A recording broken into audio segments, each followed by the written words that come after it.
Clasificación A. Apto para todo público.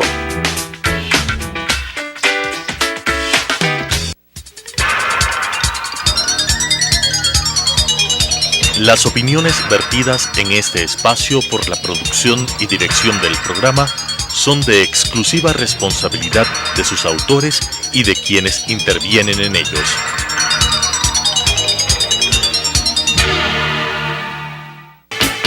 Sucesos presenta Enfoques, pensamiento libre y crítico. Día a día buscaremos diferentes visiones para la comprensión de la realidad del tercer milenio. Enfoques, un espacio que une noticia, análisis y opinión. Bienvenidos.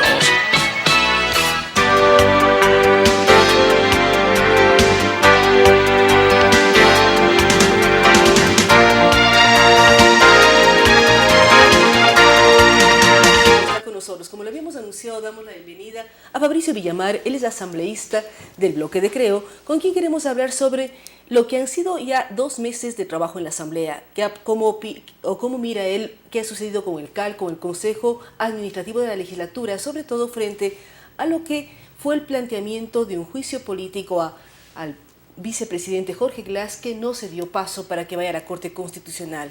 ¿Cómo analizar, Fabricio, 2 meses de trabajo de por medio de una serie de elementos, incluido la negación del juicio político a Jorge Glass, pero el paso al juicio o a la destitución más bien del excontralor Carlos Pollitt?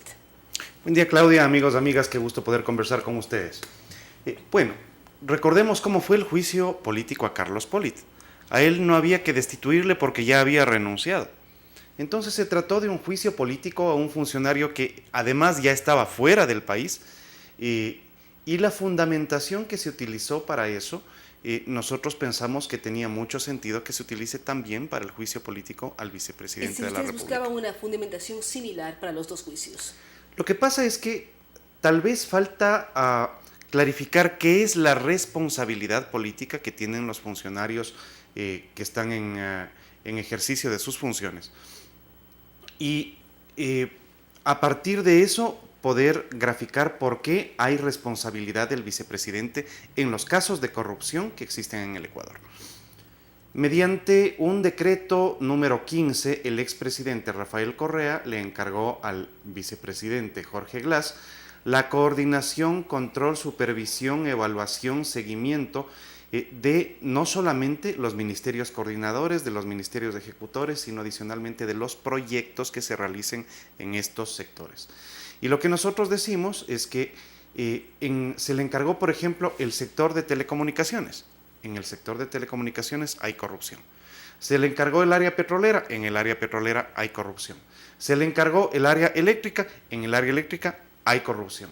De tal manera que lo que decimos es, o el vicepresidente Jorge Glass es el tipo más salado que existe en la República, porque solo le tocan funcionarios corruptos, o es un perfecto incapaz porque no ha podido controlar las áreas que se le encargó. En tal sentido, los casos de corrupción que existen en áreas entregadas a él con funcionarios que estaban bajo su mando, evidentemente le hacen responsable de esos casos de corrupción que han existido en el Ecuador. Ahora, cuando nosotros presentamos el pedido de juicio político, sustentamos las pruebas, nos pedían que entreguemos al menos 46 firmas, entregamos 60 firmas de legisladores y fundamentamos el proceso entregando las pruebas necesarias. Y el CAL lo único que tenía que hacer, el Consejo de Administración de la Legislatura, es recibir esa documentación y pasarla a la Corte Constitucional, que es la que dicta la admisibilidad. Es decir, la Corte Constitucional revisa las pruebas, no el CAL. Exactamente. Es más o menos como cuando tú vas a sacar la licencia. Tú llevas los documentos y presentas en una ventanilla, pero no es la señorita de la ventanilla la que te dice inmediatamente tome su licencia. Entregas los documentos, pasas, das una prueba, verifican que estés en capacidad de aprobar para que te entreguen el título de conducción, y con eso tú tienes ya aprobado lo de la licencia. Eso es el CAL, es solamente el espacio en donde vas y entregas los requisitos. Ahora, esta gente del CAL se arrogó funciones que la Constitución no le da y que la ley orgánica de la función legislativa no le da. Como se han arrogado funciones Y los funcionarios públicos podemos hacer solo lo que nos dice la ley y la Constitución. Estamos presentando en esta semana una acción de inconstitucionalidad de lo actuado porque nosotros creemos que todavía se puede buscar la responsabilidad del vicepresidente en estos casos. Ahora, ¿ustedes van a impugnar lo actuado o van a presentar nuevamente un juicio a trámite? Porque también escuchamos a otros bloques del Partido Social Cristiano, en fin, que dicen es necesario el juicio y hay que volver a presentar la solicitud del juicio político. Lo que pasa es que este juicio político que nosotros hemos presentado no se ha ventilado debidamente por parte de la mayoría de Alianza País. Cuando pasa a conocimiento del Consejo de Administración de la Legislatura, el famoso CAL, en el CAL hay 7 miembros. De los 7 miembros, 5 son de Alianza País. Y por lo tanto, ellos lo único que debían hacer era el trámite, no la verificación de si es que les gusta o no les gusta la prueba, si es que les parece insuficiente o demasiada, si es que les parece que está bien obtenida o no. Pero como se han arrogado funciones, nosotros insistimos que este juicio político todavía puede ventilarse. Y si es que este juicio político finalmente no lo dieran paso, incluso luego de que nosotros presentemos las acciones constitucionales que creemos que son necesarias para este proceso, hay suficientes elementos como para volver a llamarle al vicepresidente Jorge Glass a juicio político tantas veces sean necesarias. ¿Cuántas los ecuatorianos crean que es conveniente? Porque lo que existe es una sensación de que nos están tomando el pelo. Hay una serie de pruebas de análisis. Durante el fin de semana circularon los supuestos documentos en donde se habla de un chat entre Odebrecht y el famoso primo o tío, en donde se habla de un JG, en donde se han dicho puede ser Juan Gabriel, puede ser cualquier otra persona, pero apunta, y además el propio vicepresidente dice, están usando mi nombre, y por lo tanto se involucra de una manera directa. Sí, pero me parece que la tomadura de pelo de la que estamos hablando es precisamente eso. Pensar que los ecuatorianos son una manga de descriteriados que no van a entender que JG es el tío de la persona involucrada en los casos de corrupción con Odebrecht. Y mientras nosotros estemos dilucidando, dándonos vueltas sin decir, este es el señor culpable, los ecuatorianos están sintiendo que aquí existe una tomadura de pelo. Y yo por eso creo que es absolutamente necesario pasar no solamente del trámite legal y constitucional que se tiene que dar al juicio político, para ir adicionalmente a una convocatoria para que los ecuatorianos se manifiesten en las calles en contra de la corrupción y en contra del endeudamiento al que están llevando al país. Y estamos mirando las cifras. Supuestamente esta semana además se mandará la reforma presupuestaria del 2017 hacia la Asamblea para que sea aprobada y en donde esperamos las cifras ya sean lo suficientemente claras para saber cuánto debe el Estado ecuatoriano y qué recursos necesita para financiar su presupuesto. Ahora, próxima semana se van de vacaciones, asambleísta, empieza la vacancia legislativa. Hay muchas cosas pendientes. ¿Qué va a pasar en 15 días en donde la Asamblea está de vacaciones? El presidente de la Asamblea ha anunciado que comienza el receso legislativo. Nosotros no estamos de acuerdo que en un país que tiene falta de trabajo la Asamblea deje de trabajar. En un país en donde no se ha terminado de clarificar los problemas de corrupción, el presidente de la Asamblea está intentando mandarle de vacaciones a la Asamblea. Pero esta vacancia o este receso no consta en las normativas y normalmente existe y están las fechas preestablecidas. No importa que los asambleístas empezaron a trabajar el 10 de mayo en su nuevo periodo de funciones, sino van de acuerdo a normativas que ya están dentro de la legislatura. Sí, sin embargo, este periodo de vacancia legislativa, de receso legislativo... Es entre el 1 y el 15 de agosto. Sí, puede ser interrumpido también por disposición del presidente de la Asamblea. Y si tenemos que discutir precisamente el presupuesto, me parece una irresponsabilidad que el presidente de la Asamblea utilice el receso legislativo en un momento en donde más debemos trabajar. No solamente los ecuatorianos para sacar adelante el país de la crisis en la que se encuentra, sino también sus autoridades. Por eso nos parece a nosotros que lo necesario es mantenernos trabajando durante todo el tiempo que sea necesario, postergar el receso legislativo si es que es necesario, pero Si es que se viene la proforma presupuestaria, Claudia, en un país que está con problemas de endeudamiento, en un país que está con una crisis de la seguridad social, en un país que tiene una crisis de trabajo para la gente, en donde el año pasado se perdieron más de 380,000 empleos, en donde en este año ha subido más de 10% el empleo inadecuado o subempleo, es decir, gente que no gana ni siquiera el mínimo vital o que no se le paga por el seguro o que no está cumpliendo con las 8 horas o está trabajando más de las 8 horas para ganar menos de lo que debería ganar. Es impresentable que el presidente de la Asamblea nos mande de vacaciones cuando lo que este país necesita es trabajo. Es decir, ¿y ustedes cómo van a plantear esto, Fabricio, al seno de la Asamblea? Oficialmente. Oficialmente lo están planteando. ¿Qué va a pasar y cómo va a haber alguna sesión en Guayaquil por las fiestas de Guayaquil? ¿Cómo va a funcionar esta última semana? Si se van de receso, ¿cuáles son los temas pendientes que tienen para esta semana de trabajo? Esta semana hay un acto protocolario por las fiestas de Guayaquil, en donde habrá una sesión solemne de la Asamblea en la ciudad de Guayaquil este día miércoles. Durante esta semana, nosotros como bloque de la Unidad por el Cambio, seguiremos trabajando, como le comentaba, en la presentación de la acción constitucional que nosotros creemos que es necesaria ejercerla para el juicio Jorge Glass, en el pedido que nosotros hacemos de que tenemos que seguir trabajando y que el receso puede esperar, y en el análisis público de la proforma presupuestaria. Usted habla del bloque de la Unidad por el Cambio. ¿Quiénes son parte del bloque todavía? Los asambleístas electos por Creo y los asambleístas electos por Creo en alianza con organizaciones inscritas o no inscritas en los territorios. Somos un poco más de 24 legisladores. Todo el bloque, ¿cómo lograr avanzar? Si uno analiza los 2 primeros meses de trabajo de la Asamblea en este periodo legislativo, han tenido sus altos y bajos. Hablamos del tema del ex contralor Poli, que efectivamente se lo juzgó en ausencia cuando ya había renunciado y estaba fuera del país. Lo que pasa con el ex vicepresidente Glass. ¿Qué otras actividades, qué proyectos de ley se han presentado, qué proyectos han sido aprobados en 2 meses de Asamblea? Se han hecho aprobaciones de convenios internacionales, se han hecho aprobaciones de convenios que venían por medio de la Organización de Naciones Unidas o de los pactos internacionales. Mayoritariamente ha sido una asamblea que se ha dedicado a procesar resoluciones, la resolución para recibir a los migrantes, la resolución para combatir el acoso a la mujer, la resolución. En definitiva, no es un Congreso que esté produciendo legislación importante. Y los actos legislativos que se han aprobado han sido los dejados por el periodo anterior, como la ley de creación de los cuerpos de seguridad, por ejemplo, o los tratados con Bielorrusia, o los tratados con El Salvador, o los tratados con Nicaragua. Y si bien nosotros hemos venido presentando diariamente proyectos de ley que son los que vienen con el auspicio de nuestra bancada para la legislatura, estos aún no pasan.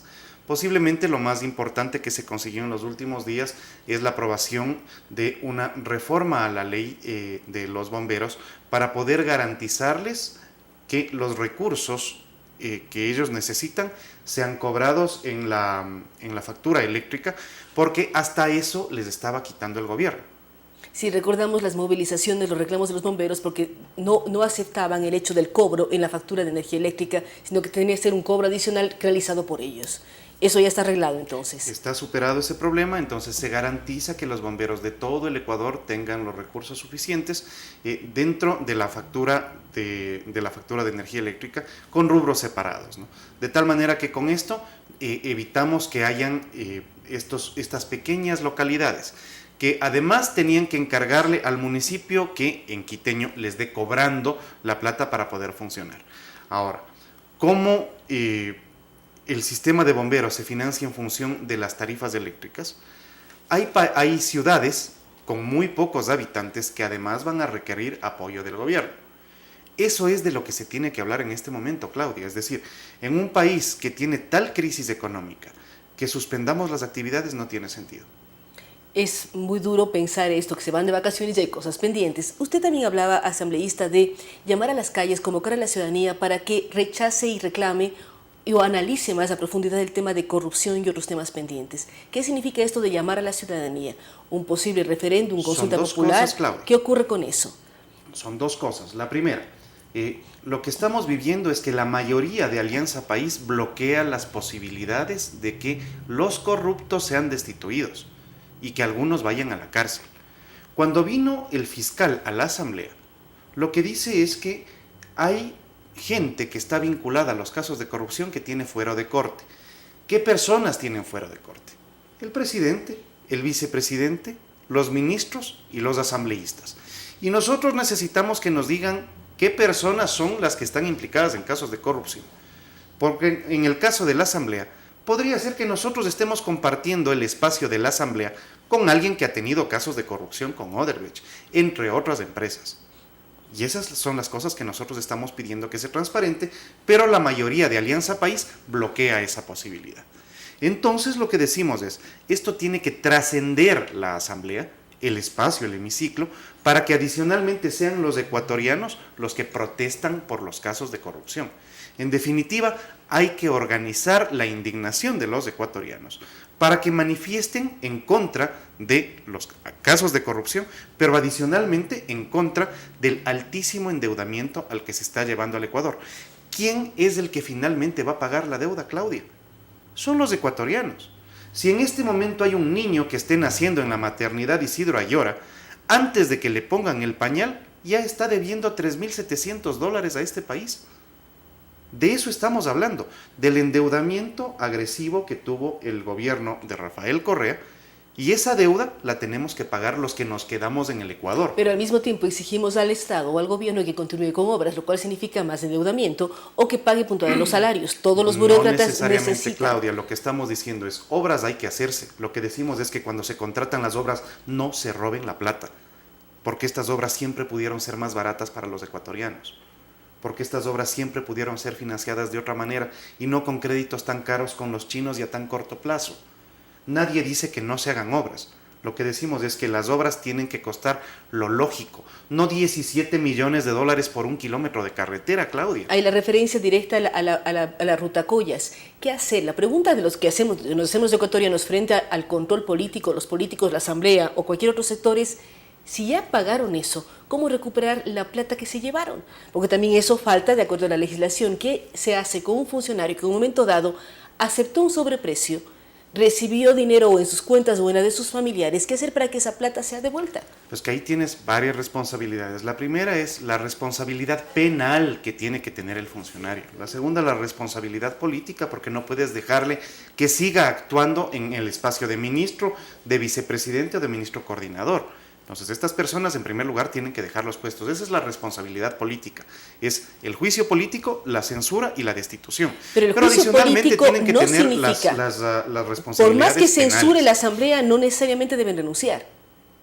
No, la asamblea tiene que destituirlo. Destituye, ¿es factible eso? Porque Pero por había una supuesto. discusión sobre sí o sí no. Eso es en la anterior constitución. En la actual constitución, censura significa destitución. No, la censura significa el llamado de atención que hace la asamblea.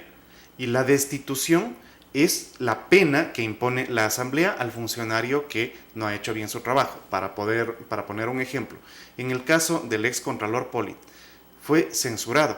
Pues no podríamos destituirle si el señor ya estaba fuera del Ecuador y adicionalmente había renunciado. Ok. Para el caso de los funcionarios que están implicados en casos de corrupción, lo que necesitamos nosotros es el juicio político para la censura y si es que existen causales necesarias o indicios suficientes para que se pasen los casos a control de la Fiscalía. Ahora, usted me preguntaba qué hacemos para que devuelvan la plata. Bueno, hay que seguir la ruta del dinero y dónde está. Y nuestra preocupación es precisamente que estos dineros mal habidos hayan salido a paraísos fiscales con los cuales el Ecuador tiene acuerdos comerciales, como Bielorrusia. Puede ser que la plata haya salido para la China, puede ser que la plata haya salido para Irán, pero este es el tipo de cosas que se tienen que investigar con una justicia independiente. El hecho de que se haya aprobado esta ley de acuerdo a la consulta popular del tema de dineros en paraísos fiscales, ¿no involucra también a este tipo de funcionarios? ¿O cuáles fueron los paraísos fiscales que constan en la normativa aprobada, que fue primero avalada por la votación en las urnas? Es que la ley que se hizo sobre los paraísos fiscales lo que plantea es la imposibilidad de candidatizarse, es decir, se fueron mucho más allá de lo que la gente votó. Recordémosles a los ecuatorianos cuál fue la consulta. Y la consulta decía, ¿está usted de acuerdo que para el ejercicio de un cargo de elección o de una función pública, el funcionario no tenga recursos en paraísos fiscales. Lo que hicieron en la Asamblea, la mayoría, fue, para ser candidato no tienes que tener recursos en el exterior. Por lo tanto, esa fue una ley con dedicatoria. Es decir, la ley no estuvo de acuerdo a lo que se aprobó en la consulta popular. Exactamente. Esa es otra inconstitucionalidad que se hizo en la Asamblea en estos 2 meses. Esa norma es inconstitucional porque viola los derechos de los ecuatorianos, especialmente el primer derecho que tienen los ecuatorianos en sus ejercicios políticos, que es elegir y ser elegido. Y lo que hicieron fue poner una traba para que los ecuatorianos que tienen recursos en el exterior, si usted No tiene una importa cuenta en qué de país, ahorros en cualquier país, o sea, cualquier ecuatoriano con recursos en el exterior no puede ser candidato. el verdadero problema es que la calificación de paraíso fiscal no está en la ley. La calificación de paraíso fiscal la pone el SRI. Y el SRI lo puede poner con un reglamento. Simplemente el día de mañana el director del SRI dice, Perú es paraíso fiscal. Si usted tiene una cuenta en el Perú, usted no puede ser candidato. Panamá es paraíso fiscal.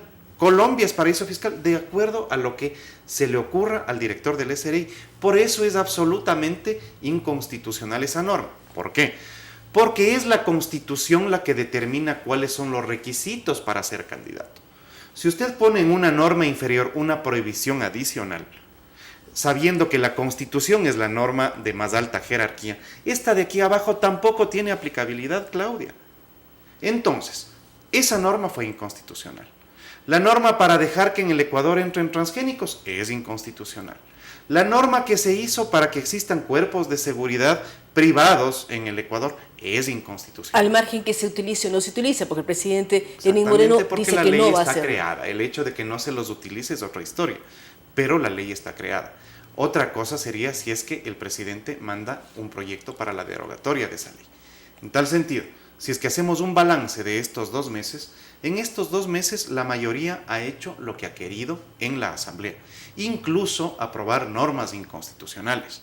Más grave que esto, proteger a corruptos. Más grave que esto, cambiar el procedimiento establecido en la Constitución para que tengamos casos de fiscalización.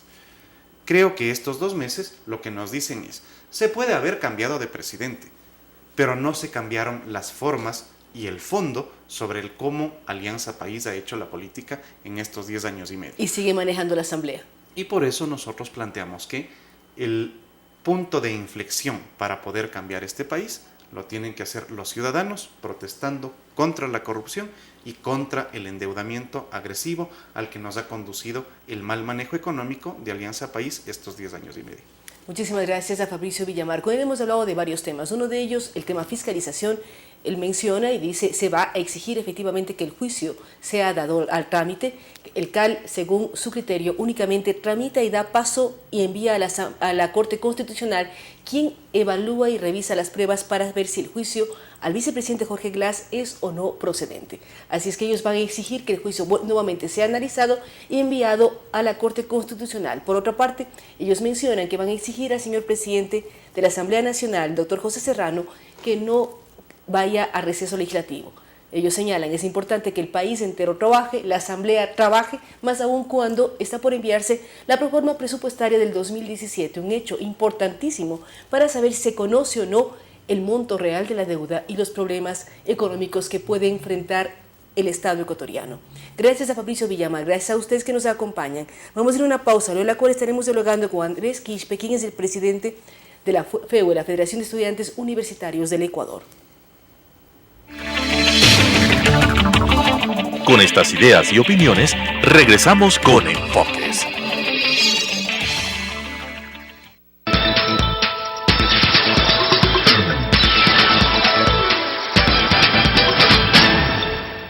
Quito TV es una revista noticiosa en donde sintetizamos diariamente la información local, nacional e internacional, desarrollada y analizada por expertos. Quito TV, lunes a viernes, a las 7 horas, a las 12:30 horas, a la 1 de la madrugada.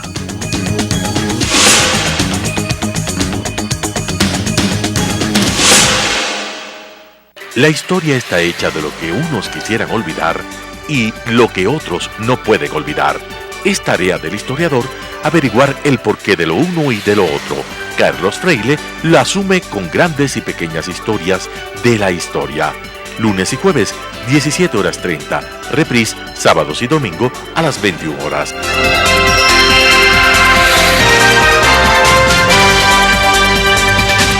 Realidad Nacional, un espacio que analiza los aspectos coyunturales, políticos, económicos y sociales, transmitido para todo el país a través de la Asociación de Canales Comunitarios y Regionales del Ecuador, se crea Realidad Nacional, sábados 19:30, reprise, domingos 19:30.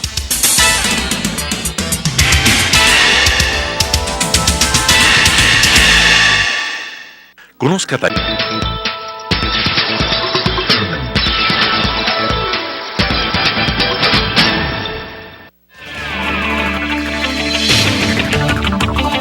Con nuevas ideas y opiniones, estamos de vuelta con Enfoques.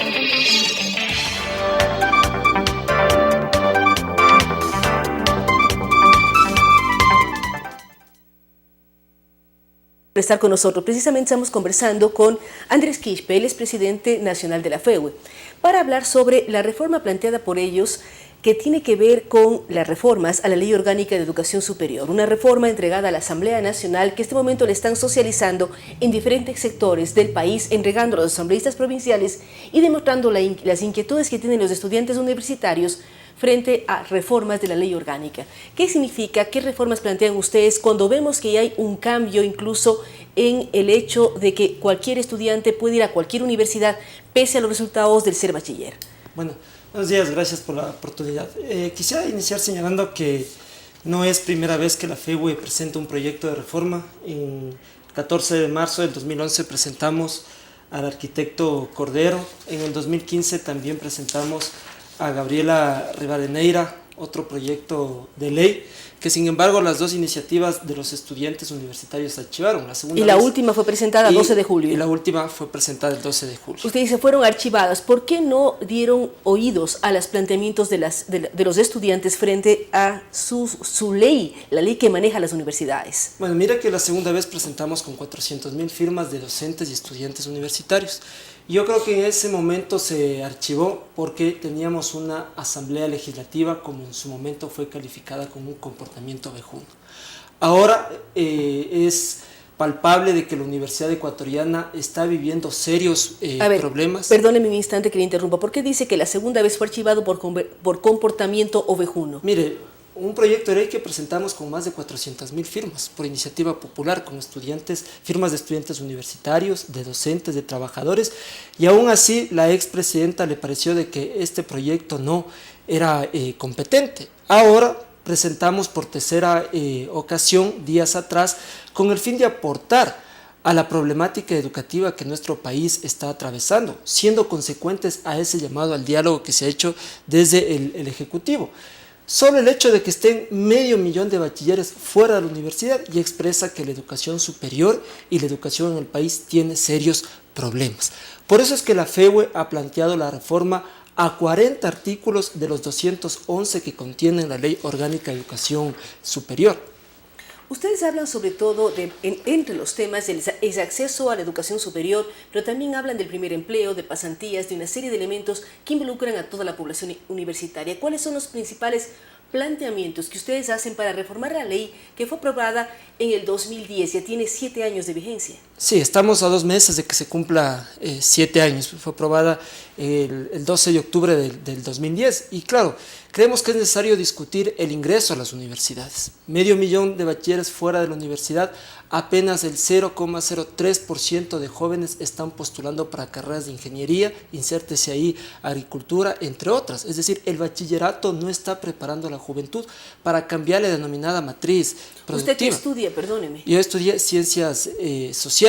Entonces, ¿qué es lo que ha planteado la FEWE, por ejemplo? Que para el ingreso a la universidad se establezca un ciclo básico común, que le permita al joven no solo seleccionar la carrera que quiere seguir, sino también en la universidad que desea cursar sus estudios superiores.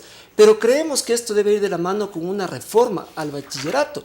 Por ejemplo, el Ecuador es parte de los países de Latinoamérica en donde las carreras denominadas tradicionales siguen siendo demandadas por los jóvenes. Entonces la FEUE plantea de que no se le puede imponer la carrera al joven, pero que sí es necesario que el bachillerato perfile y motive a la juventud a seguir carreras que el país Pero necesita. vemos cambios, vemos en este momento al gobierno nacional hablando nuevamente de bachilleratos técnicos, lo que no se dio en los años anteriores. Es decir, hay modificaciones para buscar preparar a los jóvenes para otro tipo de carreras que vayan hacia el cambio de la matriz productiva. ¿Cómo han mirado ustedes los pasos que ha dado el gobierno nacional en las últimas semanas? Porque apenas llevamos 2 meses con el nuevo presidente. Bueno, yo creo que los cambios anunciados son importantes. Se habla de la necesidad de caminar hacia un bachillerato técnico productivo. Eso habrá que consensuarle y discutirle con la academia, con el Ministerio de Educación, con los organismos de la educación superior. Se habla de que ya no va a ser necesario los puntajes para ingresar a la universidad, pero ojo, las universidades destinan el número de cupos según su cantidad de docentes y su infraestructura. Por eso Porque es que yo no entonces, puedo poner 100 alumnos de un aula en que caben 50, es lógico. más que eso, por eso es que la FEUE está planteando la reforma al artículo 20. Porque hoy el artículo 20 de la LOES plantea que los saldos que no son utilizados deben ser devueltos al Estado, a la caja del Estado. Entonces la FEUE está planteando que esos saldos que no son utilizados se queden en las universidades para los proyectos semillas o infraestructura. La pregunta, señor Quispe, es, ¿hay saldos que no son utilizados? Porque siempre la universidad pública dice no nos alcanzan los presupuestos. ¿Cómo quedan saldos si no alcanza el presupuesto? Porque muchas de las veces el presupuesto que se discute es un presupuesto virtual. Y hay que ver si es que el Ecuador tiene la liquidez, la solvencia económica para entregar ese presupuesto. A veces los presupuestos se entregan faltando pocos meses para que se cierre el año en ejecución, el año fiscal. Entonces las universidades no pueden planificar cuando su presupuesto se les entrega a cortos plazos. Por eso estamos planteando la reforma al artículo 20, para que los fondos económicos no utilizados sean inyectados al año siguiente fiscal en infraestructura o en proyectos semillas. ¿Cómo están haciendo ustedes llegar a los diferentes asambleístas la propuesta, la reforma que ustedes están planteando, para que efectivamente sean tomadas en cuenta en la asamblea y cuando se dé a conocer las reformas planteadas, ustedes conseguir apoyo por parte de las diferentes bancadas legislativas? Bueno, hay un sentir importante en el país de hacer transformaciones a la educación. Y lo que hemos hecho es, por ejemplo, la FEUE acabó de participar en el diálogo por la educación convocado por el SENACID y otros organismos educativos, en donde participaron más de 50 universidades y escuelas politécnicas. Ahí entregamos a los asambleístas de la Comisión de Educación y a varios rectores nuestro proyecto de reformas. Mire que en ese debate se establecieron tópicos que eran imposibles que se iban a tratar. Por ejemplo, el tema recategorización, que se planteó de que la evaluación a las universidades debe ser concebida como una herramienta de progreso y no destructiva. Se topó el tema tipologías, que hasta semanas atrás estaba puesto candado por parte de René Ramírez. Entonces se establecieron, por ejemplo, que las tipologías eran una agresión a las universidades porque no hay institución que no haga investigación, que no haga docencia. Y se discutió el tema de los plazos para los PhD. Entonces la FEUE está caminando en cada debate que se está haciendo en el país, entregando la reforma a la LOES y en algunos casos incluso yendo a los despachos de los asambleístas. ¿En cuánto tiempo piensan ustedes que debería ser discutida esta reforma a la Ley Orgánica de Educación Superior? ¿Han comparado la reforma que ustedes plantean a la planteada, por ejemplo, por la asambleísta Diana Pazley, que es parte de la Comisión de Educación? Bueno, nosotros en este diálogo por la educación y a través de diferentes cartas enviadas a asambleístas hemos señalado de que la Comisión de Educación de la Asamblea se adelantó a presentar un proyecto para primer debate, donde está la asambleísta que usted mencionó, que además el proyecto de ella solo trata una reforma al artículo 81 que se refiere al ingreso al artículo 82, perdón, del ingreso a la universidad. Si en verdad el ingreso a la universidad es el tema más fuerte hoy, pero la problemática de la educación superior está más allá de ese tema. En el debate por la educación, donde, insisto, participaron más de 50 universidades y escuelas politécnicas y la FEUE y otros gremios, se señaló que es necesario que la Comisión Educativa recoja el sentir de la universidad. Solo la FEUE, por ejemplo, ha presentado sus observaciones a 40 artículos de los 211 que tiene la Ley Orgánica de Educación Superior. Transformar la educación superior, corregir esas improvisaciones y esas políticas que afectaron a la academia, no debe ser una competencia. No es competencia, tiene que ser un debate muy profundo. Correcto. Pero coincidimos con usted, también tiene que reformarse la ley de educación general, de colegios, de bachillerato, porque esos son los estudiantes que van a las universidades. Es decir, es un proceso que involucra a todos los sectores de educación, básica, media, bachillerato y lógicamente la superior. Así es, debe ir de la mano una reforma a la LOEI, debe ir una mano a la reforma a la LOES, Ley Orgánica de Educación Superior, y también se debe hacer reformas y hacer todo un reforzamiento de la educación técnica y tecnológica. Por ejemplo, se habló al inicio de crear 40 universidades técnicas. La FEU ha señalado en su propuesta de reforma de la LOES que es imprescindible comenzar a planificar, y en estos días que llega ya la proforma a la Asamblea Legislativa, a las provincias que no tienen universidades, Santo Domingo, en la Amazonía. Ahí debe ser prioridad. A nosotros sí nos preocupa el último informe donde se habló respecto a cómo estaban los institutos técnicos y tecnológicos. Los institutos particulares están por encima de los institutos fiscales. O mire lo que pasa usted, ningún colegio denominado del milenio o fiscal está en los primeros lugares de la prueba ser bachiller. Es decir, hay que hacer análisis profundo. Saludamos lo que está haciendo la FEUE, liderada por Andrés Quispe. Ellos están presentando un proyecto de reforma a la Ley de Educación Superior. Dice, es la tercera vez que vamos a la Asamblea. Primero la presentaron al arquitecto Cordero, después a la señora Rivadeneira y actualmente al doctor Serrano. Esperamos que sean parte del debate, del diálogo, los jóvenes del país, que son los que saben, viven y sufren los problemas educativos. Así es que vamos a estar pendientes de qué ocurre con esta reforma propuesta a 40 artículos, más o menos el 20% de la Ley de Educación Superior, ellos dicen debe ser reformada. Gracias nuevamente a Andrés Quispe. Vamos a una pausa, luego de la cual estaremos dialogando con Martín Pallares sobre la apelación a la sentencia que se dio hace pocos días. Con estas ideas y opiniones, regresamos con Enfoques.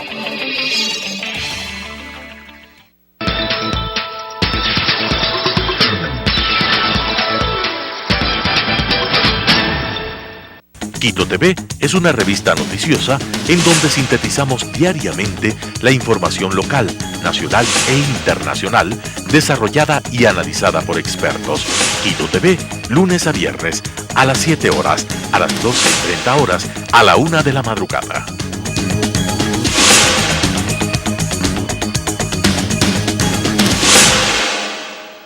La historia está hecha de lo que unos quisieran olvidar y lo que otros no pueden olvidar. Es tarea del historiador averiguar el porqué de lo uno y de lo otro. Carlos Freile lo asume con grandes y pequeñas historias de la historia. Lunes y jueves, 17:30. Reprise, sábados y domingo a las 21 horas.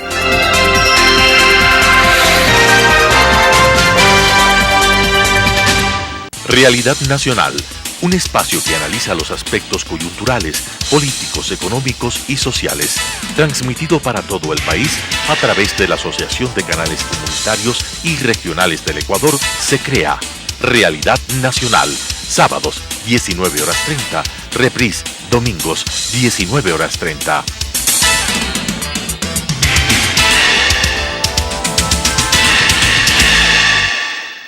Conozca Taiwán es un programa de intercambio cultural que presenta las distintas facetas de la sociedad taiwanesa.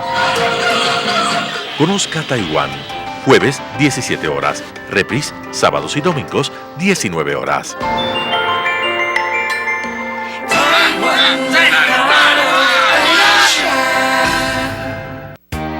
Preescolar, El Parque, un lugar excepcional para crecer. ¿Dónde iniciará la educación preescolar su hijo? Llegó la hora de decidir. Preescolar El Parque.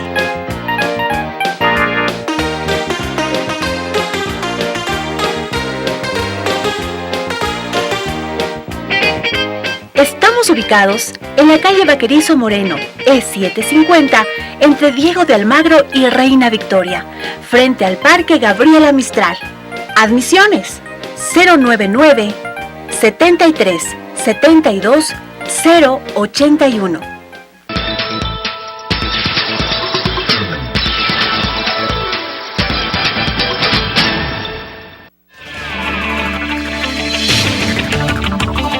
Con nuevas ideas y opiniones, estamos de vuelta con Enfoques.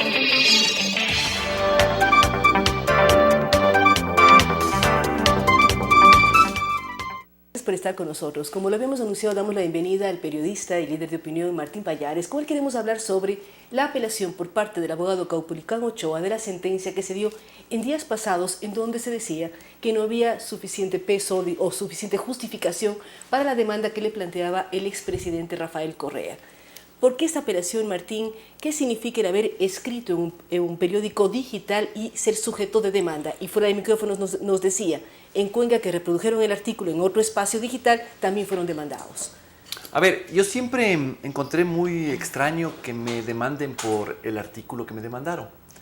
Se ha escrito cosas más duras, además. He escrito cosas muchísimo más duras, otra gente ha escrito cosas mucho más duras. La tesis que yo tengo, mi hipótesis, es de que este artículo tenía que ver con el caso Odebrecht. Y me parece que eso es un tema muy sensible estos días. Entonces, me da la impresión de que enjuiciándome a mí, demandándome a mí por ese tema, se estaba enviando un mensaje a los otros periodistas, a gente que hace opinión, gente que es activa en redes sociales, para que se midan, se cuiden en el tema de Odebrecht. Esa es una explicación que yo encuentro porque si bien estamos acostumbrados a que el economista Correa tenga esta obsesión litigadora, ¿no es cierto? Esta obsesión por demandar y una obsesión por que le reconozcan su honra en los tribunales. No es normal que la gente esté demandando todo el tiempo por el honor. Peor aún un funcionario público y peor aún un presidente. Esta obsesión por que su honra sea reconocida en los tribunales. Pero a lo largo de estos años hemos visto que ha demandado por daño moral, daño psicológico, una serie de elementos que involucran a su tipo de personalidad. Entonces ahora se habla de la honra, el proteger la honra y la buena imagen. ¿El juicio no hace que la gente dude más y se hable más en contra o a favor de la imagen de la persona que enjuicia a Martín Pallares? Claro que sí. El prestigio de una persona que hace eso se socava, se debilita. Pero también hay otra cosa que es interesante, es que en el juicio no fueron capaces de probar que se había afectado la honra. Tiene que haber alguna prueba material de que se produjo la afectación. No hubo estudio psicológico, no estuvo él para decir si le afectó. Cuando todavía estaba en el país, se fue a Guayaquil a dar una conferencia y no estuvo presente en la audiencia. Claro, qué tan mal estaría la honra de él que perfectamente tomó un avión y psicológicamente supongo que tiene que estar bien para ir a presentarse frente a una audiencia en una universidad. Entonces, ni siquiera fueron capaces de presentar la prueba. Él tenía que haber dicho, esto me afectó así, asado y cocinado. Tenía que haber por lo menos un informe de un perito en psicología, no sé, que diga que en efecto el señor pasó una depresión, tuvo que tomar pastillas, que gastó en psicólogos, etcétera, pero no hubo nada, simplemente era la declaración de él diciendo que se había afectado su honra. Ahora el abogado apela, también con la firma de quien demanda, que es el señor Rafael Correa. ¿Cuál va a ser el proceso y cómo, antes de esto, cómo se sintió Martín Pallares el hecho en que el juez no aceptó, es casi inédito en los últimos años, que una demanda planteada por presidente o expresidente no se aceptaba por un juzgado? A ver, obviamente yo me sentí muy contento, muy feliz. Yo creo que lo que ocurrió, la sentencia, yo creo que los que ganamos ahí fuimos muchísimos periodistas. Yo creo que se generó un proceso de catarsis social donde a propósito de este juicio la gente empezó a sentir vientos de tolerancia y de libertad y de posible independencia también de la justicia. Creo que fue muy importante, creo que fue un mensaje muy importante a la sociedad y creo que marcó un antes y un después en el ejercicio del poder en este país. Eso fue todos lo festejamos a través de las redes, en los comentarios, en todo lo que se estaba haciendo, decíamos, por fin aparentemente hay independencia de la justicia. Era un paso para, pero ahora vemos la apelación. ¿Qué va a pasar con esto? ¿Cómo va a enfrentar Martín y su grupo de abogados lo que significa la apelación por parte del señor Ochoa? A ver, nosotros consideramos que como ya en segunda instancia tampoco se pueden incorporar nuevas pruebas, nuevos testigos, el juez tendrá que tomar en consideración lo que dijo el juez de primera instancia, que es no existe prueba de que se afectó la honra del... Y entre la primera y la segunda no hay cómo agregar nada más. No, es simplemente todo lo actuado en primera instancia se eleva a segunda. Así es lo que yo tengo entendido, así me han dicho los abogados. Y en el tema de estos aires diferentes, ¿cómo se siente Martín Pallares escribiendo ahora frente a lo anterior, antes del 24 de mayo? ¿Qué significaba escribir antes del 24 de mayo y luego del cambio de gobierno y del fallo que se dio? Y hay que reconocer que existe una diferencia sustancial. Para comenzar, ya no existe el sábado, ese sábado terrible que se avecinaba todas las semanas, en que los que hacemos opinión teníamos esta espada de Damocles, este temor de que vengan los insultos, las acusaciones, el desprestigio, los atropellos y los acosos. Eso ya es una gran diferencia. Luego, la actitud del gobierno, o sea, hay que reconocerlo, ha sido de gran tolerancia. Uno a veces ha dicho cosas muy, muy duras y sin embargo la reacción no es similar a las reacciones que habían antes del 24 de mayo, como tú dices, Claudia. Creo que definitivamente existe un ambiente, por lo menos en el tema de las libertades, de la libertad de expresión, un ambiente muy positivo y muy distinto al anterior. Claro está, que las estructuras siguen iguales. Ahí está la ley de comunicación, ahí está la Supercom, ahí está la Cordicom, que pueden funcionar, pero lo cierto es que hay un se han dado ambiente cambios también en los sí. medios públicos, hay nuevos directivos, uno ve Diario El Telégrafo, efectivamente hay un cambio desde sus primeras planas. Hay que mirar qué ocurre en el futuro. Ahora, Martín, ¿cómo analizar ya como periodista el ver posibilidades de periodismo de investigación en medios tradicionales? Se ha hecho mucho en los portales, en Cuatro Pelagatos, en Plan B, se continúa investigando temas coyunturales bastante incómodos, como el caso Odebrecht. ¿Qué hacer para que vuelva el periodismo de investigación a otros espacios y a otros medios? Porque eso fue uno de los problemas generados por el régimen que terminó el 24 de mayo, pero también por toda la normativa presente. Yo creo que el problema de la normativa todavía está ahí. Estamos viviendo mejores momentos, pero es un tema de buena voluntad. Y la buena voluntad no alcanza en un sistema democrático. Hay que tener certezas, porque la buena voluntad de un funcionario puede cambiar de un día para otro, puede ser que ese funcionario sea el afectado. Entonces yo creo que el tema institucional tiene que cambiar. Con una ley de comunicación así como está, es imposible. Con una Supercom, una superintendencia de comunicaciones sin independencia, con unas atribuciones amplísimas, tampoco existen condiciones. Entonces, yo no veo que los medios tradicionales todavía estén dispuestos a arriesgarse a hacer investigación seria y profunda y que puede afectar a quien sea, mientras existan esos elementos institucionales ahí. Obviamente creo que ya existen pistas para ser un poquito más ambicioso, para ser un poquito más audaz. Hay un mejor ambiente, pero creo que esa buena voluntad del presidente Lenín Moreno y de su círculo íntimo no es suficiente como para que... Es decir, todos debemos trabajar por reformas legales Sí. y por cambios para que la ley de comunicación sea una facilitadora y no coarte la libertad Exacto. de expresión. Que además hay análisis no solamente en Ecuador, sino en cortes internacionales, en la OEA, que ven con preocupación la ley que tenemos en el país. ¿Cómo avanzar en ello? También hay preocupación frente a posibles leyes que coarten el tema de los medios digitales o que coarten la seguridad y la libertad en el Internet, en las redes. Bueno, esa ley de redes sociales está ahí, está pendiente. Yo tengo entendido que el presidente Moreno no es partidario de esto. Sin embargo, existe una mayoría de Alianza País que sí quiere. Pero yo no veo... Bueno, hemos visto en la propia asamblea, si se enfocan las cámaras de televisión, enfocan a asambleístas que no atienden a la sesión y hacen otras cosas, en este momento no pueden ingresar en la asamblea.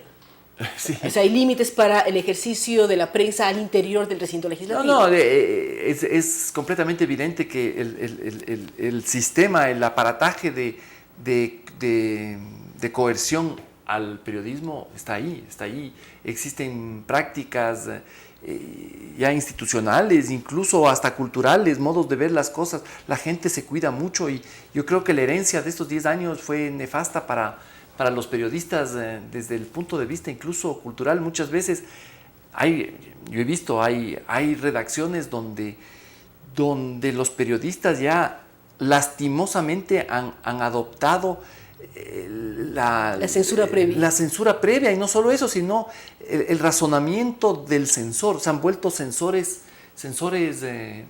propios, ¿no? Lo cual es gravísimo porque se están coartando a sí mismos. Se están coartando a sí mismos y han incorporado incluso las lógicas del censor. Entonces ya usar adjetivos en trabajos periodísticos ya es pésimamente mal visto, cuando los adjetivos son parte del idioma, ¿no? Del idioma que hablamos, es parte de nuestra cultura. Pero se proscribieron los adjetivos. En muchas redacciones no se permiten adjetivos.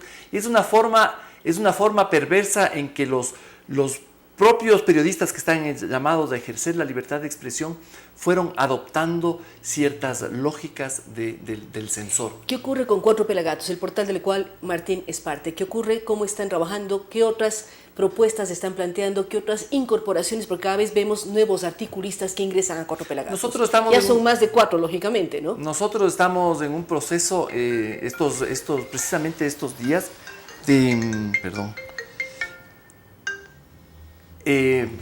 precisamente estos días vamos a salir nos vamos a abrir al mercado, vamos a vender acciones porque queremos capitalizar, queremos crecer, queremos tener un capital, el capital necesario para contratar nuevos periodistas, para ampliar nuestro ámbito de cobertura, para tener más notas sobre sociedad, sobre economía, etcétera. Entonces estamos en un proceso, creo que este nuevo ambiente permite que haya gente interesada en invertir en Cuatro Pelagatos, que ya no tenga el temor de que su nombre sea asociado a un medio de comunicación libre e independiente. Entonces, estas semanas que vienen son decisivas para Cuatro Pelagatos. Vamos a salir a que aquella gente que se sienta pelagata en el sentido de defensora de los derechos de expresión, sea parte de la empresa. Y van a empezar una campaña para levantar fondos y ampliar su gestión. Exactamente. Ahora, en el tema de la apelación por parte del señor expresidente y el abogado Ochoa, ¿cuándo son los tiempos que nos están preguntando para respaldar a Martín, ir a las audiencias y ver qué ocurre? De pronto hasta regresa el señor Correa para estar presente en las audiencias. Yo tengo mis dudas de que vaya a estar presente. La vez pasada se inventó un conversatorio en la Universidad de Guayaquil que no estaba ni previsto ni anunciado, y que se lo anunció el mismo día de la audiencia. Se inventaron un pretexto para tener que viajar a Guayaquil. Yo personalmente creo que no va a venir. Tu hipótesis de que capaz y este es un pretexto para regresar, yo lo veo difícil. No es un tema muy popular, yo creo que eso le haría mucho daño. A mí me encantaría que venga. Me encantaría que venga y se presente en la audiencia, porque creo que él le debe algunas explicaciones al país. Le debe la explicación sobre el caso de Odebrecht, la forma en que defendió a Alexei Mosquera, que es el motivo por el cual yo escribí ese artículo. Entonces, ojalá venga. Ojalá venga, yo creo que... ¿Y para qué fecha más o menos será la apelación? ¿Será la audiencia? Mis abogados calculaban entre 2-3 meses que esté, pero yo no sé. Hay que ver los tiempos que se toma la justicia. Gracias a Martín Pallares. Recordamos que él es parte de Cuatro Pelagatos. El fallo a favor de él, en donde se desestimó una demanda planteada por el señor expresidente de la República, ha sido apelada por el señor Correa y su abogado Caupolicán Ochoa. Es decir, todavía hay una serie de derechos que se deben hacer frente a libertad de expresión, periodismo de opinión, periodismo de investigación. Él dice, si hay nuevos vientos, pero todavía hay una ley de comunicación, una serie de organismos en el país que generan preocupación a la prensa y a quienes queremos expresarnos libremente. Hay que hacer profundos análisis al respecto y recibir los comentarios que no solamente se han hecho dentro del país, sino en organismos internacionales, para que el país pueda vanagloriarse nuevamente de que gozamos de libertad de expresión. Martín Pallares es un ejemplo de ella. Actualmente él dice, con 4 pelagatos van a salir a recaudar fondos para incrementar lo que ha sido, lo que es hacer periodismo digital con una publicación que ha sido respaldada por diferentes sectores. Gracias nuevamente a Martín Pallares, gracias a ustedes por estar con nosotros. Agradecemos a Agua de Quito y a Quito, la alcaldía, por estarnos auspiciando permanentemente. Nos veremos el día de mañana a partir de las 7 de la mañana en Radio Sucesos y 7:30 entre Radio Sucesos y Telesucesos. También nos siguen en vivo a través de las redes sociales. Con ustedes, hasta mañana.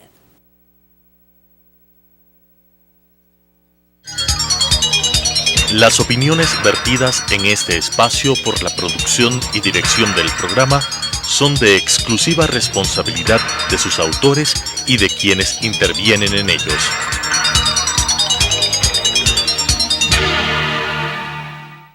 Sucesos presentó Enfoques. Pensamiento libre y crítico. Día a día buscaremos diferentes visiones para la comprensión de la realidad del tercer milenio. Enfoques, un espacio que une noticia, análisis y opinión. Hasta la próxima.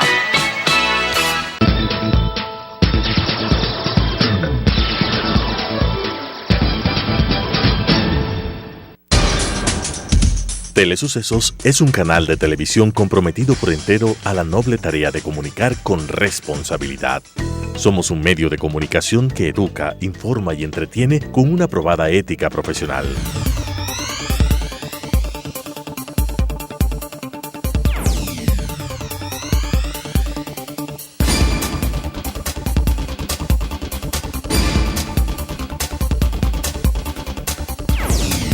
Canal 29 se identifica plenamente con la nueva televisión de vanguardia. Somos Telesucesos, porque Quito te ve. En Radio Sucesos, nuestras voces y mensajes tienen la huella digital de la calidad. Cada minuto al aire es el resultado de nuestro compromiso con la excelencia, de nuestra vocación por hacer la mejor radio. Con el cuidado por la palabra y con la más bella música, somos, a lo largo de las 24 horas, su mejor compañía. Frente a la vida, con Juan Diego Umpierres. Amigos, soy Juan Diego Umpierres. Es un gusto que siempre nos acompañemos mutuamente a las 6:30 de la tarde, por supuesto a través de Radio Suceso 101.7 aquí en Quito, y siempre aquí frente a la vida, ponernos en contacto con grandes personajes, con historias que acarician el corazón, pero sobre todo buscando siempre que sea un espacio de transformación, de conciencia, para entender y valorar este milagro maravilloso que es la vida. Aquí, justamente frente a la vida, tenemos historias que captarán tu atención y elevarán tu conciencia para hacer de este trazo siempre un viaje maravilloso. 6:30 de la tarde, no te lo puedes perder, por supuesto, a través de tu señal de Radio Sucesos. Yo soy Juan Diego Umpierres. Frente a la vida, de lunes a viernes, de 18:30 a 19 horas. 101.7 Radio Sucesos. Realidad Nacional, un espacio que analiza los aspectos coyunturales, políticos, económicos y sociales, transmitido para todo el país a través de la Asociación de Canales Comunitarios y Regionales del Ecuador, se crea Realidad Nacional, sábados 19:30, reprise domingos 19:30.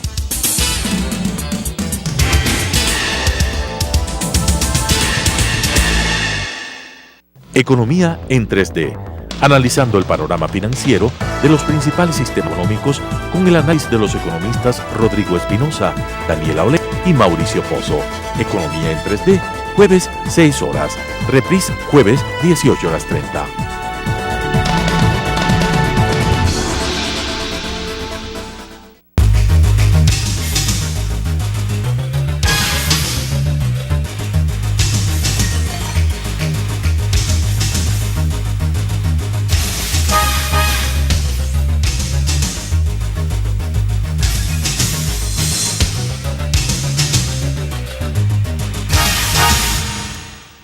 Conozca Taiwán es un programa de intercambio cultural que presenta las distintas facetas de la sociedad taiwanesa.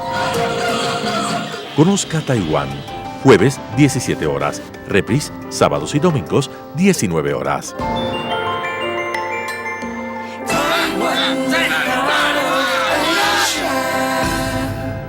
Quito TV es una revista noticiosa en donde sintetizamos diariamente la información local, nacional e internacional desarrollada y analizada por expertos. Quito TV, lunes a viernes, a las 7 horas, a las 12:30 horas, a la 1 de la madrugada.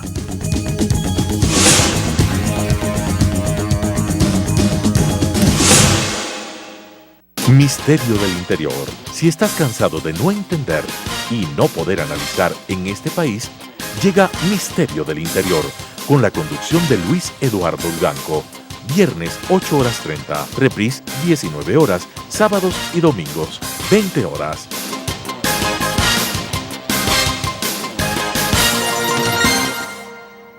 Mi música.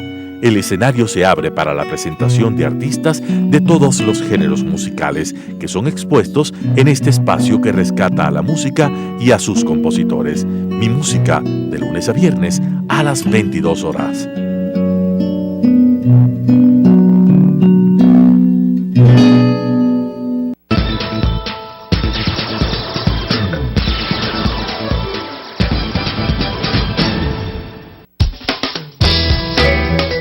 Clasificación A. Apto para todo público.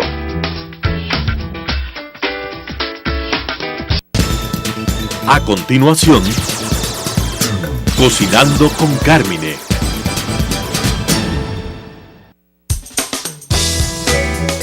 Clasificación A. Apto para todo público.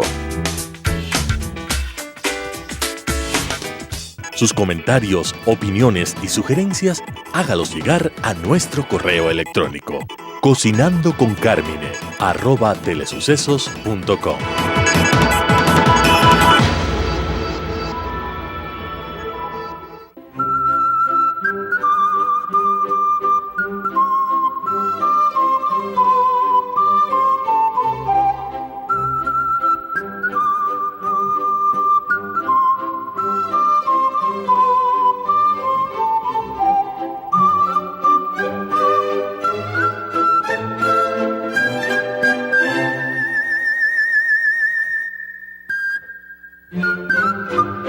Buongiorno, bentornati Cucinando con Carmine il Casale o Carmine in Quito, donde usted prefiere.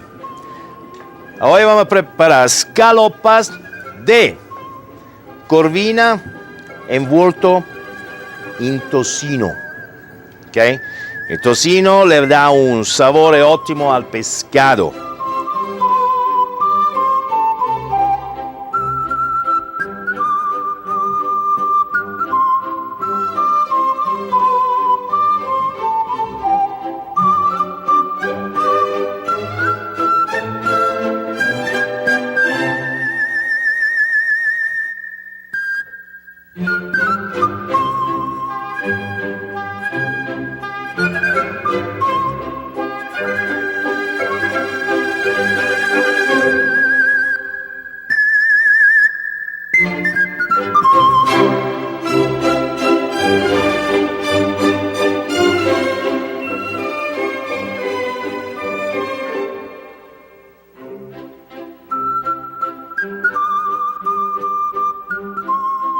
Los vamos a empezar con un buen sartén, más pesado mejor, eso es súper importante.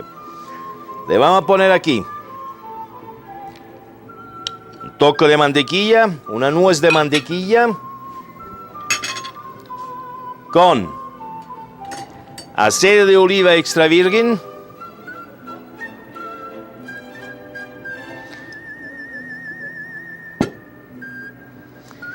aquí nosotros tenemos tocino, ¿ok? Acortado julienne.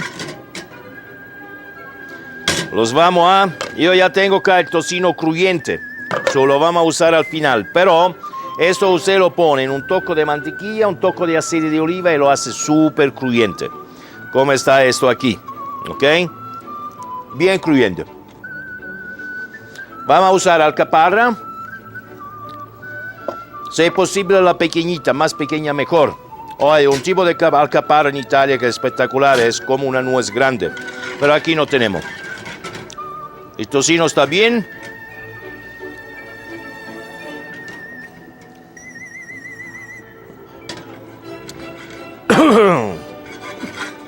Disculpe. Allora, aquí tenemos las dos scalopas. Le vamos a poner sal. Como ve, yo nunca uso pimienta negra en mi comida. Muy difícil. ¿Por qué? Porque la pimienta negra hace daño al estómago. Ahora, le ponemos sal aquí. ¿Qué hace el sal? Y ahora que la pongo, nella mantequilla el aceite, le hace una crosta. ¿Ok? Por esto que tiene que poner el sal. Le vamos a hacer una crosta alrededor a las dos caras del pescado. El tocino se va a suavizar y después se pone medio crujiente. Aquí tenemos media manzana. ¿Okay? Vamos a slice la manzana, oppure come si llama en francés. ¿Cómo appelle ça en français? La pomme. Hay la pomme y la pomme de terre, que es la papasa. La papasa. La papas, dice mi hija. Pero a mí me gusta decirlo, la papas. Voila. We have the apple sliced. Y la vamos a poner después. Esto sigue cocinando en su sartén. ¿Por qué yo lo tengo listo esto? Porque quiero ponerle un poco del aceite de su tocino ya crujiente encima del pescado para darle un sabor todo suyo. Eso hacemos que empieza a sellarse a los dos lados.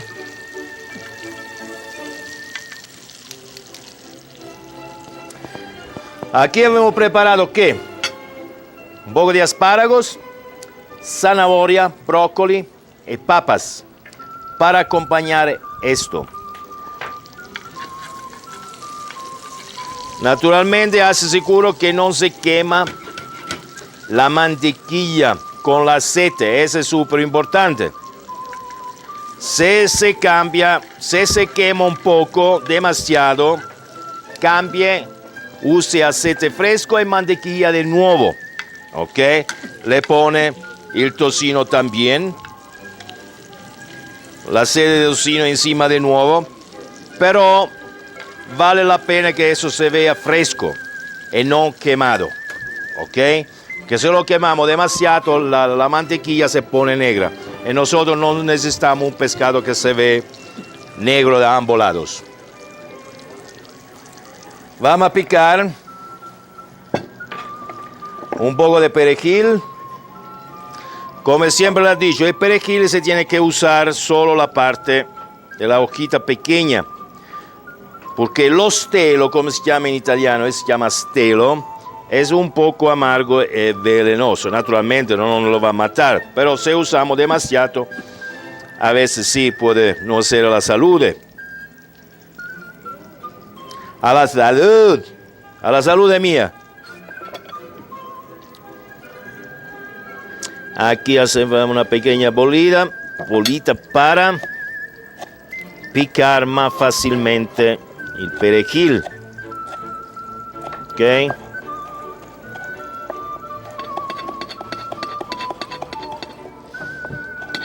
No le olvidamos de la escalopa aquí. La escalopa. Ve. Ya te cambia el color. No está demasiado quemado. Está al punto justo. ¿Ok? En otro sartén vamos a poner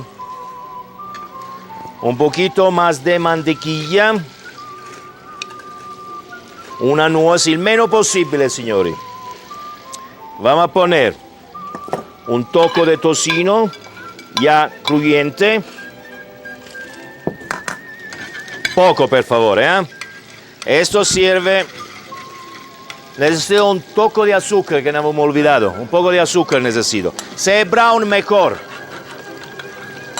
Ok. Aquí vamos a poner a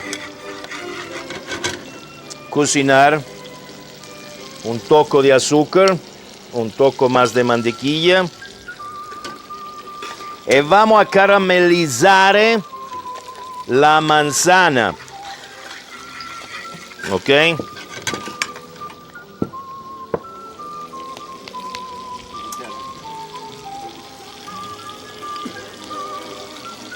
Ok. Vamos a poner una cucharita de azúcar.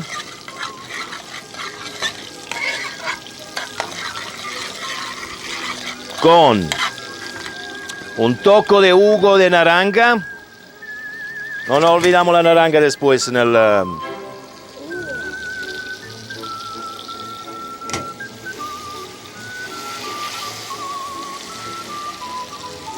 Ecco, aquí está la naranja. Vamos a caramelizar esto. Y vamos a cocinar la pomme. La pomme. O, como decimos en inglés, apple pie. Aquí le cocinamos un poco de manzana. Esta es una de mis recetas favoritas, señores.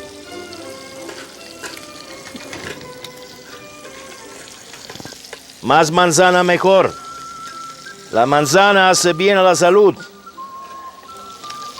An apple a day, keep the doctor away.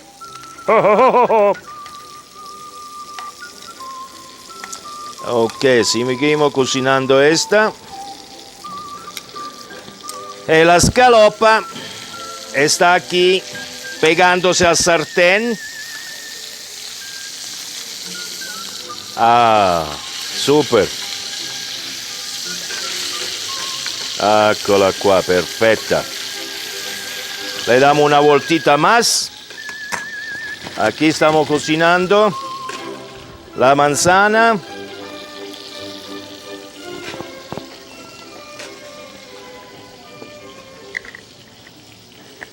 Ahora, un po' el pescado creo que es casi perfecto.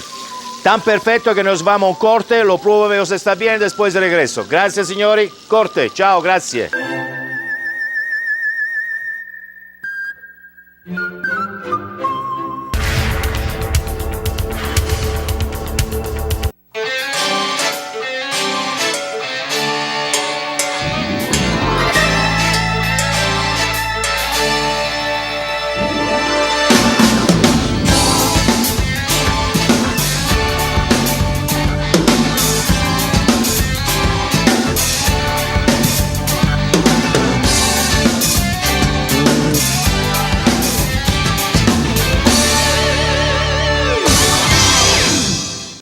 Decían ¿Que borracho? o con cocaína, Sí seríamos amigos. Decían que con metanfetaminas pasaría mis exámenes. que inhalar pegamento no sería un problema. Totalmente seguros. La fiesta nunca acaba. Decían que la heroína sería el viaje de mi vida. Me ayudaría a olvidar mis problemas. Dijo que siempre me amaría si fumaba crack con él. Decían que la primera dosis no me atraparía. Decían que el Ritalin me ayudaría a concentrarme. Decían que la marihuana no te lleva a drogas más fuertes.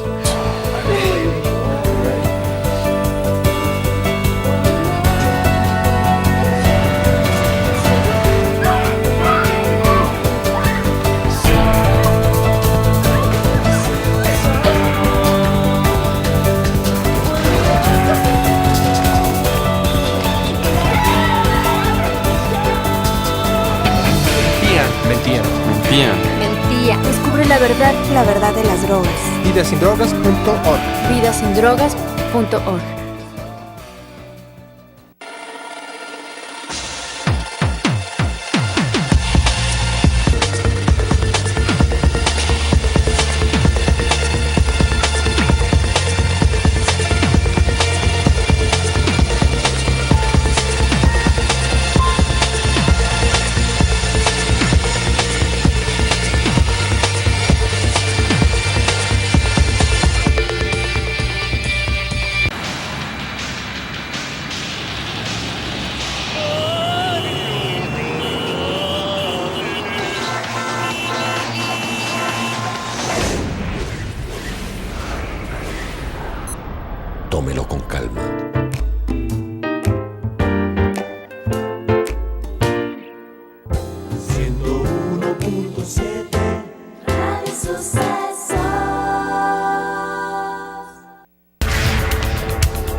Signore, come ve, estoy sacando la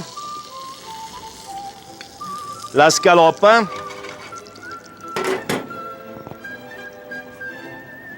Un plato, por favor. Aquí, ¿qué tenemos, señores? Tenemos la fritura que tenemos que sacarla de aquí. Señor, buenas tardes. Vamos a usar para deglacé un poco de vino blanco, un poco de consomé,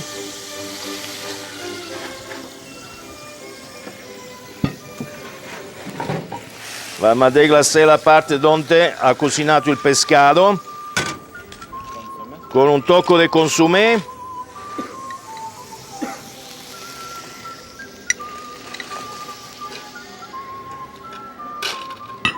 Le vamos a poner un toque de mantequilla.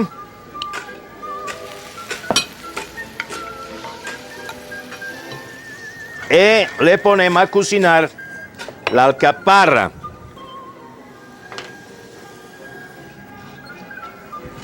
Le ponemos más o menos 15 alcaparras, ¿ok? Sin irnos demasiado lejos. Esta es la salsita que vamos a poner encima. La manzana está lista. Perfecta, oh. Perfecta. ¡Ah! Que son buenos.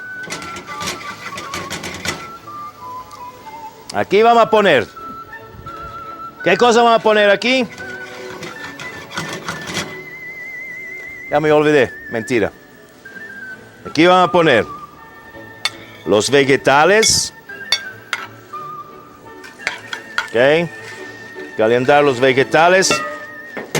Le ponemos un toque de sal.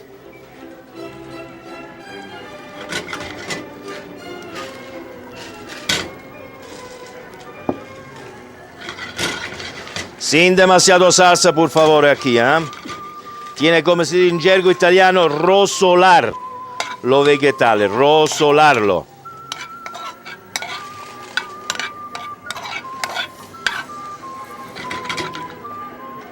No se olvide una cosa, aquí le vamos a poner un toque para darle sabor del tocino crujiente. ¿Ok? Solo la parte que ha quedado del aceite.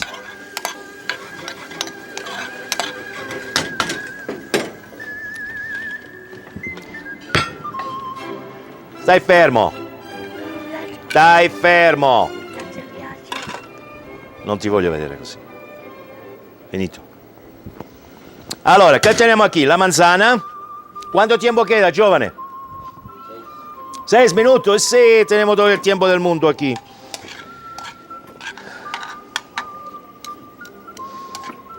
Allora, los vegetales están aquí, le ponemos de nuevo a calentar la escalopa. No se olvida, la escalopa le tiene que poner para darle una parte crujiente afuera, el sal cuando está cruda de ambos lados. ¿Ok? Esto es súper importante, por esto que se hace esa crosta, ¿ok? Esta crosta es súper importante, así se queda bien jugosa la parte interna del pescado, la parte de afuera crujiente, la parte de adentro súper, súper suave. Ok, aquí necesito un toque de agua, si no, no se pone demasiado seca la salsa de la manzana. Esto, si usted quiere, lo puede hacer con brandy, con cognac, lo puede hacer darle un sabor al pernod, puede darle el sabor que tú quieres. ¿Ok? Un toque de mantequilla para que la salsa se pone cremosa. Los vegetales están listos, la escalopa está lista, la cambiamos de lado para calentarla bien.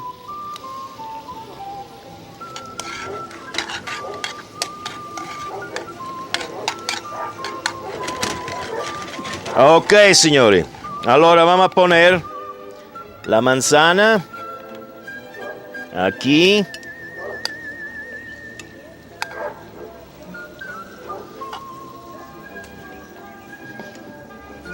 Aquí creamos un toque de clase porque esto es un plato espectacular. Esto lo ponemos aquí. Bene, la scalopa. Aquí tenemos un árbol, un tremendo árbol. ¿Se llama árbol aquí? No me diga cómo se llama. Aquí tenemos otro árbol.